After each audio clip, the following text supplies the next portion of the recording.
the existence of Slam Frank does not invalidate Hamilton. It doesn't invalidate Bridgerton, but it should raise the question of, what are these rules? What are the, you know, if we want to pull it back to Judaism, right? The Talmud is a bunch of people looking at the laws and going, yeah, but what about this? What if this? You know, you're poking around the laws.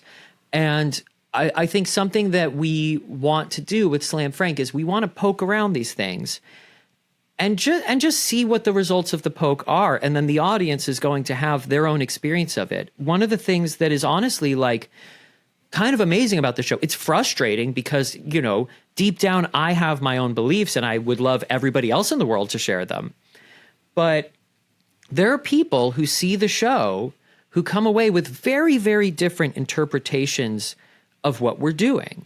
You know, there will be people who say, I loved that, like, you drew a parallel. There will be people who go, I loved that you drew a parallel between what happened to the Frank family and what's happening to Salvadoran immigrants right now in America. And then there will be other people who said, I loved how you showed how absurd a comparison it is to compare the Frank family to Salvadoran immigrants in America, right? Those two people saw the exact same show. And I think that the worst fucking theatrical experience you can have and the worst art you can create is one where everybody walks away as if they've read an essay and they know what you think and they know what they're supposed to feel. That's, you know, that's what Diane Paulus is doing to shit on the director who saved my life. And I have zero interest in doing that. Yeah, it's didactic. It's not fun. You would think that theater shouldn't be that, but you're saying that in the belly of the beast, it very much is that. So I do want to ask a couple questions about how you think it would be received. But first, just the writing of it. I would imagine that you actually took great joy, not just in, it's a great idea, but then executing the idea, for instance, in that first song and coming up with the rhymes, Hamilton-esque rhymes, but a lot of internal rhymes and a lot of wordplay. There must have been great joy to that, right? You must have taken great pleasure in creating a lot of these songs. I mean, I'm a shit stirrer. And so being able to go like, well, how would Anne Frank do an early Kanye rap? You know, that's a lot of fun for me. I'll say this. I don't think there was a single line in this script that wasn't written while high.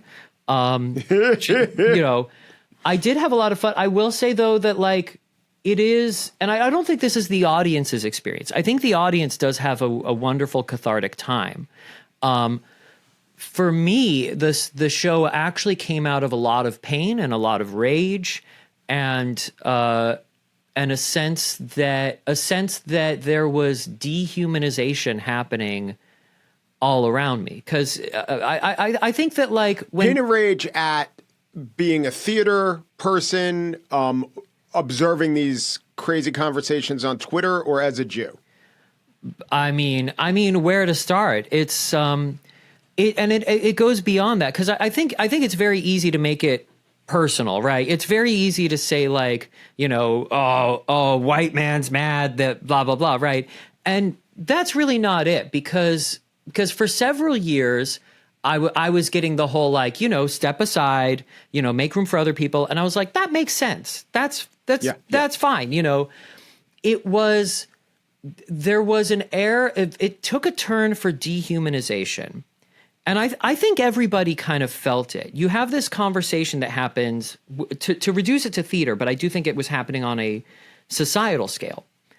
I'll use the comparison of the minority actor and the white actor having a conversation about their careers. And this is one that I've witnessed over and over. You'll have like a Filipino actress who's been working nonstop for 5 years, right? Working nonstop for 5 years very rarely happens, but it happens to a lot of actors of color. If they're really good, if they're really, really good, right? Mm-hmm. And they'll say to their white colleague, You have no idea how hard it is to be a person of color in this industry, right? And the white person hasn't worked in 5 years. Yeah. And they'll be like, what the fuck are you talking about? And what they're missing in that interaction, because they're both seeing each other as the enemy. What they're missing in that interaction is they're actually going through very similar experiences, albeit with very different paychecks, because they're both being reduced to this is how the world perceives you, and this is how you're going to be treated. One of them's being told, you aren't even in the running for this role because of your skin, because of your background. And the other one's being told, oh, you're going to work, but you're going to be exactly who we tell you are. You're going to be in the Imelda Marcos musical, and you're going to be in Miss Saigon, and you're going to be in this, and you're going to be in that, and that's all you're going to be. And now, of course, the industry shifts on a dime. So, one day it's that, and then the next day it's all the roles go to white men, and Asians don't work for 10 years, right? But ultimately, it's dehumanizing. And I think that was also happening. Right, because in both cases, it's an obsession with immutable characteristics. Yeah. And there's no way for a person to navigate that with fairness, with thinking the world is fair. Yeah, and I think that, one of the big things that we do, because it's a very diverse show. It is somewhat ironically, but also somewhat deliberately, a show about forced diversity.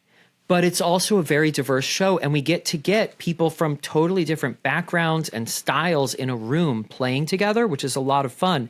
And you got to get them on board.